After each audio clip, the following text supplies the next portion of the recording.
The incredible Japanese prison break. I want to watch this, bro. 25 minutes long anime episode, basically. Let's get it. Who gonna be here at the end of this? This video is made possible by Dashlane. Download Dashlane for free if you never want to forget another password again at the link in the description.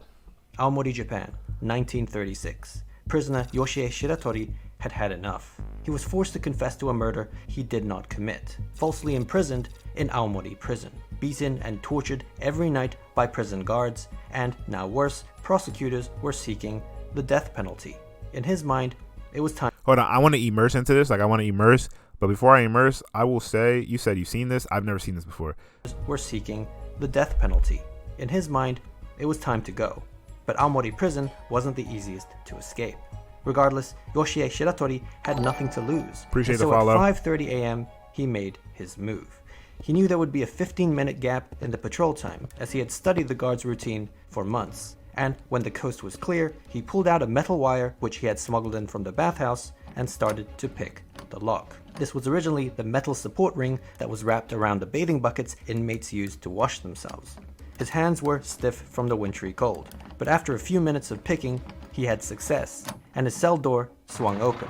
But he wasn't out of the woods yet, because there were more locked doors ahead. Bro, how do you even come up with something like that? You take a bucket, take the metal off of the side and use it to lockpick. How do you even learn to lockpick, let alone with a metal barbed wire? Okay.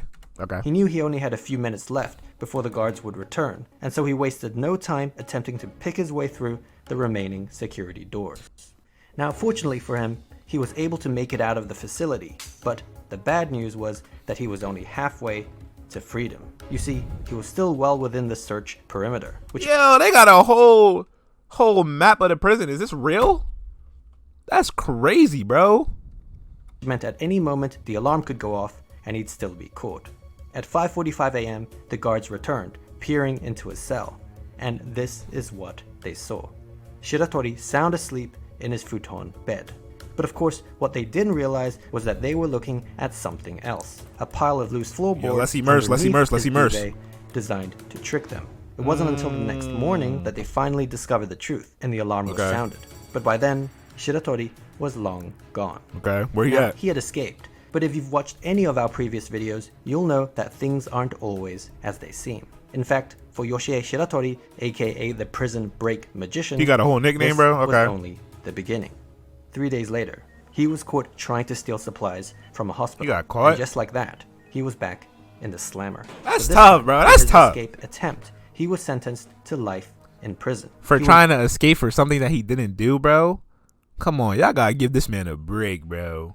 Never be with his family again, his wife and his daughter. And all the months of planning had led to just 3 days of freedom.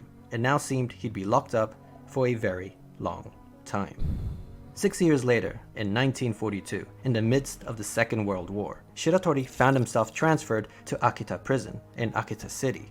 There, the guards treated him even worse than in Aomori. They had heard about Shiratori's previous escape and were determined to make an example out of him. They wanted to make sure he would never escape again. Along with the usual beatings, he was forced to partake in extreme manual labor, made to sleep on the hard concrete floor in the severe winter cold, and placed into solitary confinement. So I was about to say something so ignorant before I got the details. I was about to say, back when I was really, really down bad, I definitely did have to sleep on the floor, but like not in the cold winter. At least there was heat, but yeah, no, that's dead mission. Damn. For extended periods of time. Now, this was a specially made solitary confinement cell, which was very small and had a very high ceiling, with the walls covered with copper sheets so smooth that it was impossible to grip. In addition, there was almost no sunlight even in the daytime, with the only window light coming from a small sealed skylight high above.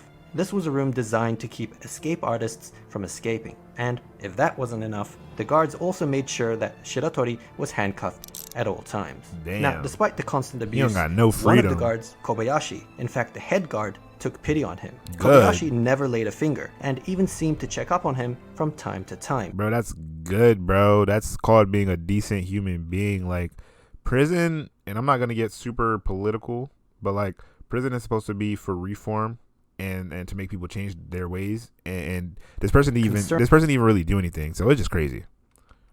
For his well-being. Perhaps this made life a little more bearable for Shiratori, and it might have even been what kept his will alive all the way to the night of June 15th.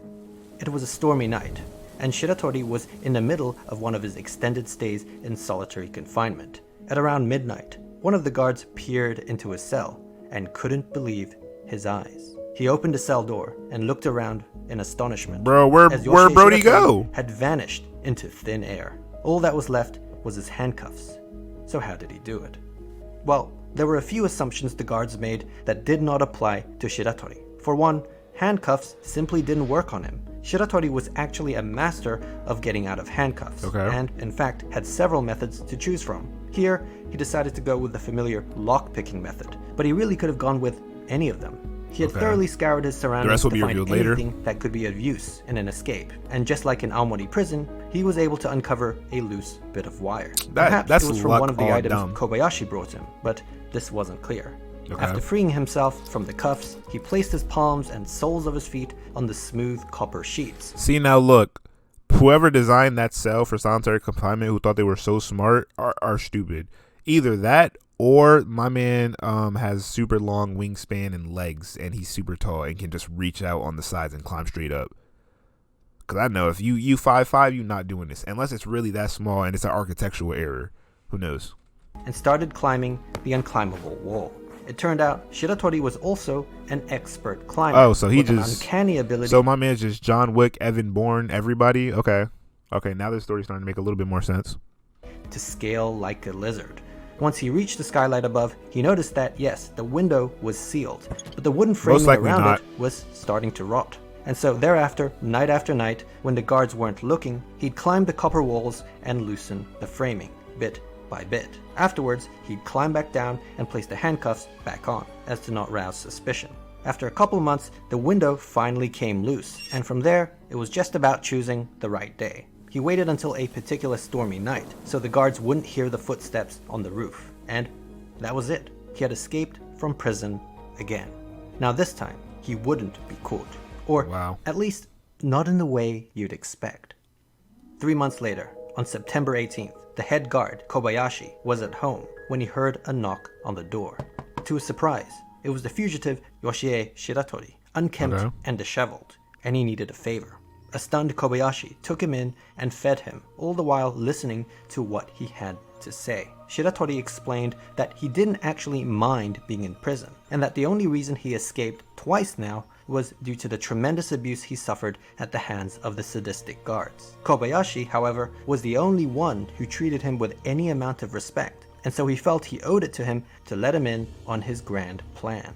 Now, this plan involved Shiratori willingly, yes, handing himself over to the Justice Department, where he could then personally make a case for how corrupt and barbaric the Japanese prison system was, and there needed to be reform. He wanted to campaign for change, and in the process, gain his legal freedom through a civil lawsuit. He felt this was the only way he could realistically end up with his family.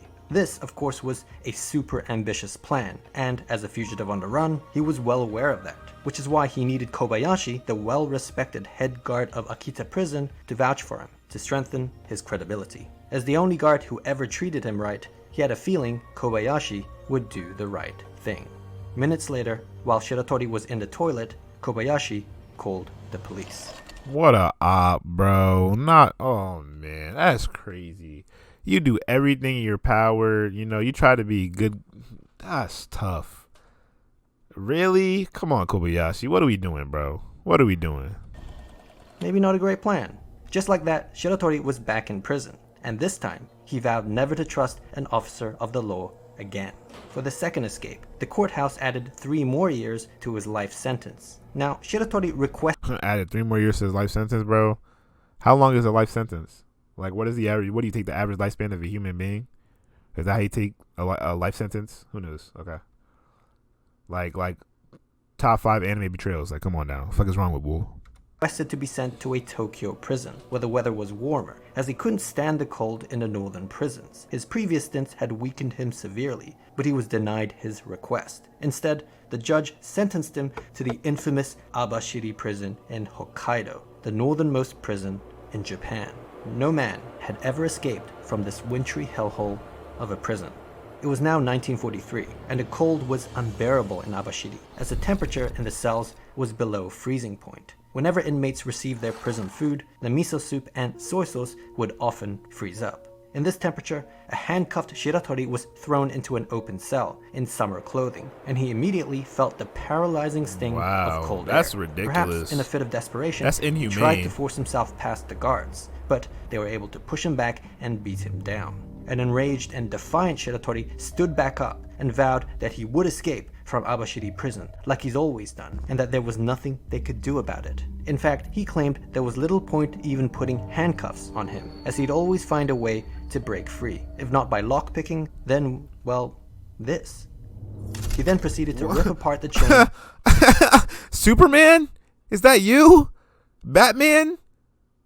Bro, I mean, well, okay, so I think I can explain what happened. It was super cold, it was freezing, so the chains froze and he just broke them. But that's some boss godly shit right there. Like, if I'm a guard, I see somebody do that, I'm transferring to the next prison down south because I'm not dealing with this Batman super escape artist dude. Like, it's all fun and games until you start assassinating every guard in this bitch.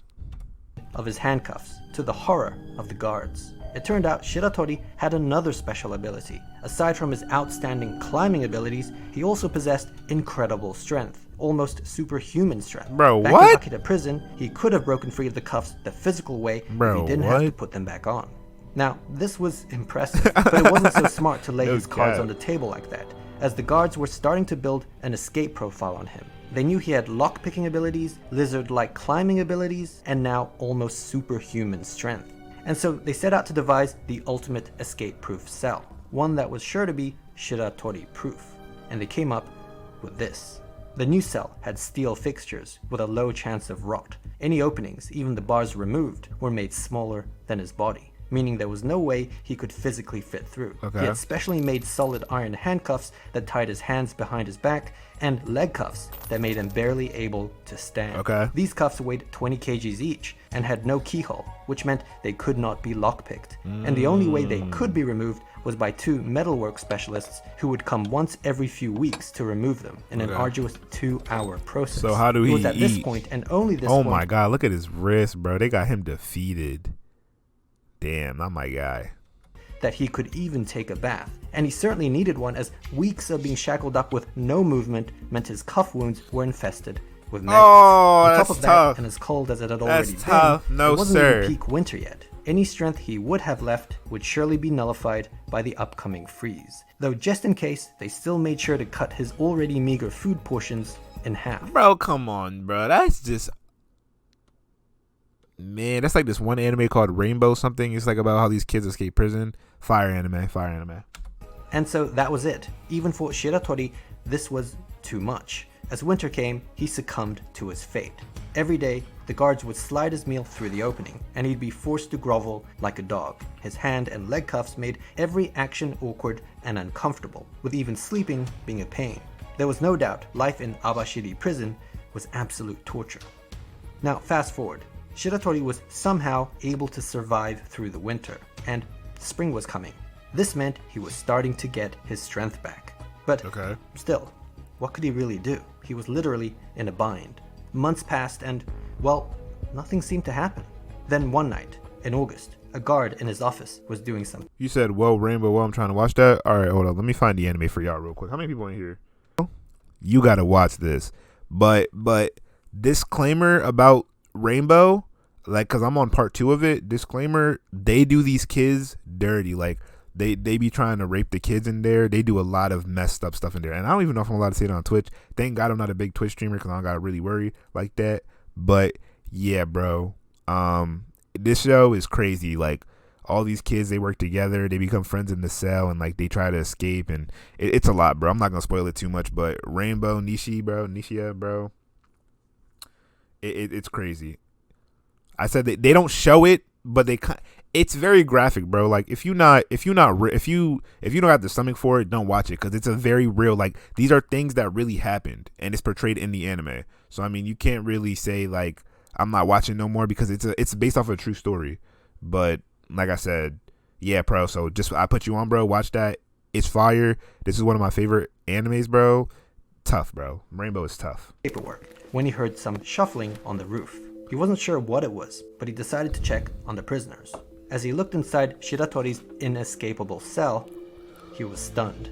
The futon bed and prison garments were neatly folded up. The specially made 20 kg handcuffs and leg cuffs that would have required 2 specialists 2 hours to remove was placed on the side, and Shiratori was nowhere to be The seen. vent. He had finally fulfilled his promise to the guards. The alarm immediately sounded, but despite the work of the search party, it seemed he had truly disappeared. So how do you do it? Can you But explain? how on earth did this happen? 'Cause ain't how no did way. he escape from the fortress That don't even make that was sense. Abashiri prison? Not even, Well, not even God escaping that prison cell. So how he do it? Operation had started 6 months earlier. At the time, he didn't have the strength or stamina to mount any sort of escape, not to mention the restraints he was in. But one thing he did have was time and patience. Every day, the guards would slide his meal through, and while he struggled to eat his food off the floor, he always made sure to save a little bit of the miso soup in the corner. You see, every night, he would hobble awkwardly to the inspection window and splash a little of it on the steel frame. He would also dab some on his handcuffs and leg cuffs. Okay. Now, his intention was for the salt content of the miso soup The sodium? to oxidize the screws and bolts, That's eventually corroding crazy. and loosening it. After a month, this technique of rusting through the iron actually worked, and the first screw came out. The next few months saw screws and bolts coming loose, assisted by the use of the first screw as a sort of screwdriver. By the end of spring, he was able to fully remove his handcuffs and leg cuffs, as well as the steel frame of the inspection window. But there was a problem. The size of the opening was smaller than his body, Okay. which meant he couldn't fit through, a contingency thought out by the guards. What they didn't account for, though, was Shiratori's fourth ability. Man, they said fourth ability. What is this, My Hero Academia? What you got? One for all? You getting passed down through every... Bro, it's the way the narrator presented it. It said fourth ability. Like, golly, bro. That's corny. But it's immersive, bro. I'm loving this. I'm loving this a Which lot. involved being able to dislocate his joints at will. With this, The he was prison now able to avatar. slide through the opening like a cat. He dislocated his joints and went through. Bull, bro. Bull. I call bull. This repertoire of skills, thus surely making him an honorary member of the X-Men. With that, he climbed through a broken window in the roof and vanished. Man, that's Impressively, crazy. Shiratori had now escaped from 3 prisons, And I'm mad because these are actually real prisons. What the hell?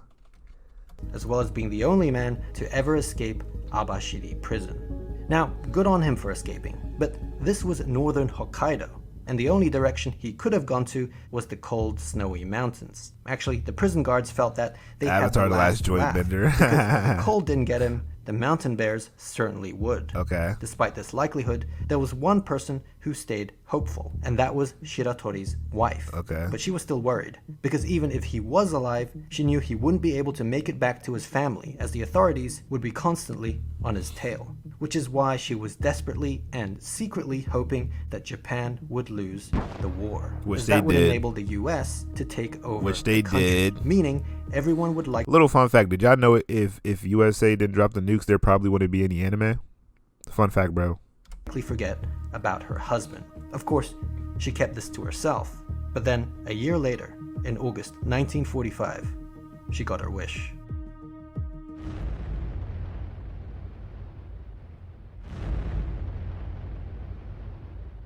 Japan got smacked The up. Americans had now 360, taken over the no country's scope. penitentiary system, and sweeping changes were being made. And it did seem, perhaps, that the manhunt for Yoshie Shiratori had now taken a back seat. Yet the question remained, where was he?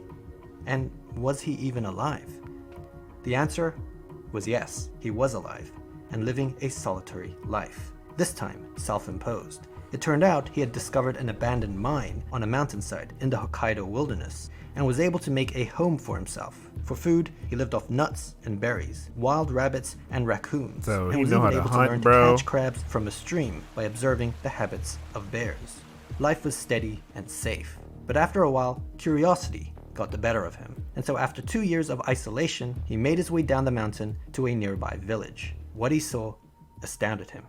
The streets were filled with signs written in English. The posters and flags, emblematic of the war effort, had vanished. And even more strange, young Japanese girls were holding hands with American soldiers. Yup. What on earth was going on? Oh yeah, by the way, if you guys watched the anime Rainbow, Yo, that's crazy. Okay, so boom, look.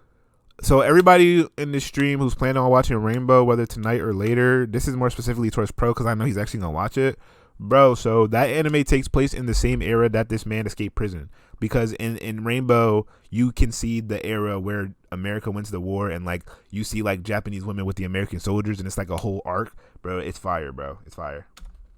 He grabbed a newspaper that had been set aside, flipped through the pages, and it was only then that he found out about the atomic bombs. Hiroshima and Imagine, Nagasaki. bro, no Japan Wi-Fi, had no surrendered nothing. The previous year, and he couldn't believe it. As with his wife, he felt it was now pointless to hide, and so bid farewell to his old hunter-gatherer lifestyle. He headed south of Abashiri for the next 50 days, until he reached the city of Sapporo.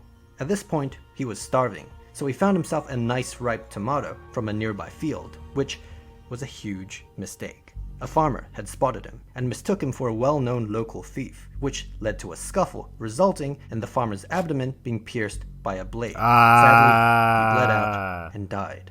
But not before Shiratori was arrested for the crime. It wasn't long until police found out that they in fact had the infamous Yoshie Shiratori in their custody. Yo, he can't catch a and having now break. murdered the farmer, despite his claims of self-defense, he was sentenced to death by the district court of Sapporo. And in 1947, he was sent to Sapporo prison. Man, he got to make a quick escape now, this to time. ensure he wouldn't escape this time while on death row, he was placed under 20. Man, they said to make sure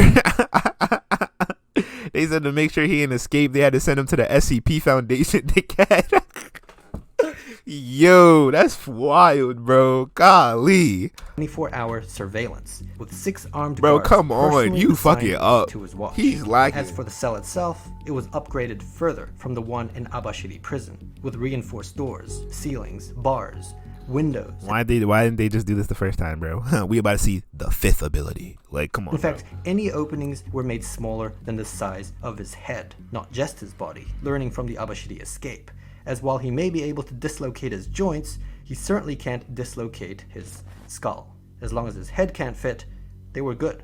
The 6 guards were so confident, in fact, that they didn't even bother cuffing him. Now Shiratori was getting old, and the odds of escaping by this point were looking slim. As his execution loomed near, there was little he could really do, and the guards knew that. They could see the desperation on his face, looking up, searching for an escape plan that they knew would never come. Though still, just in case, they made sure to search his room every night while he was taking a bath in the bathhouse, inspecting the ceiling, skylight, and any other openings.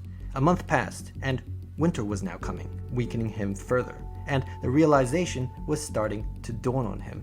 He grew increasingly despondent, staying in bed, refusing to wake up, despite the orders of the guards. This went on for a while until one morning, the guards had enough and entered the cell to discipline him.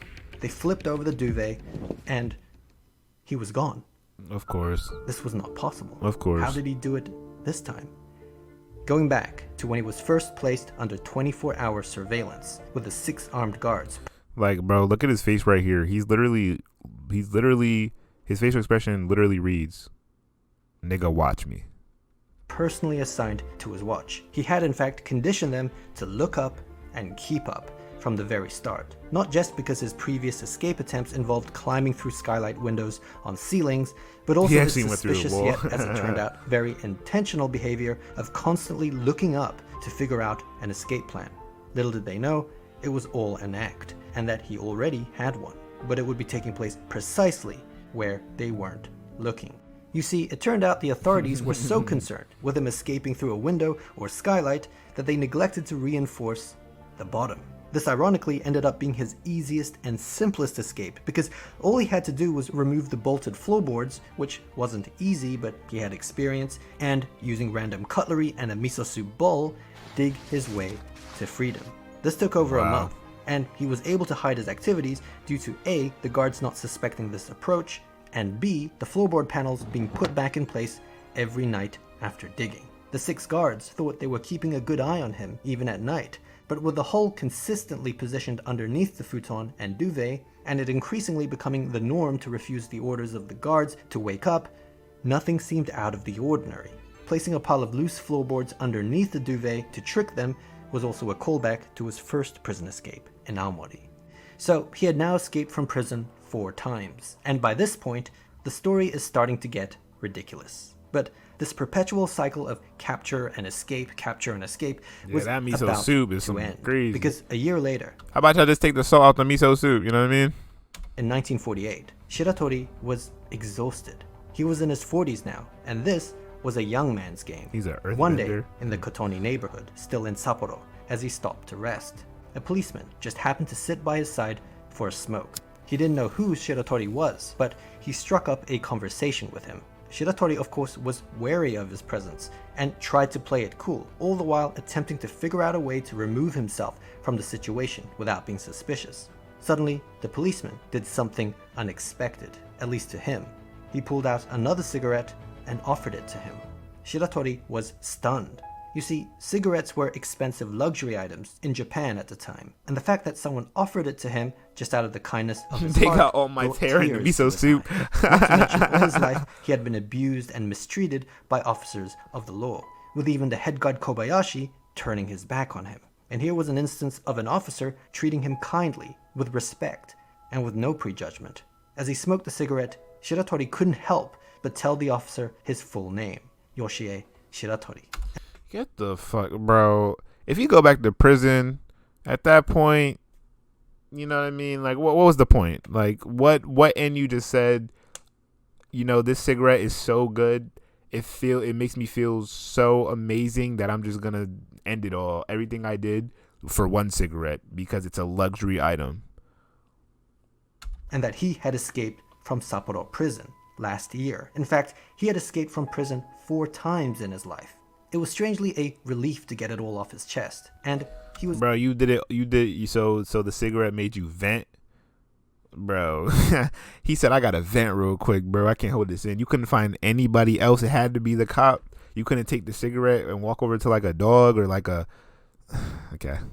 Was even ready for the consequences. After the Kobayashi incident, he had vowed never to trust another officer of the law again.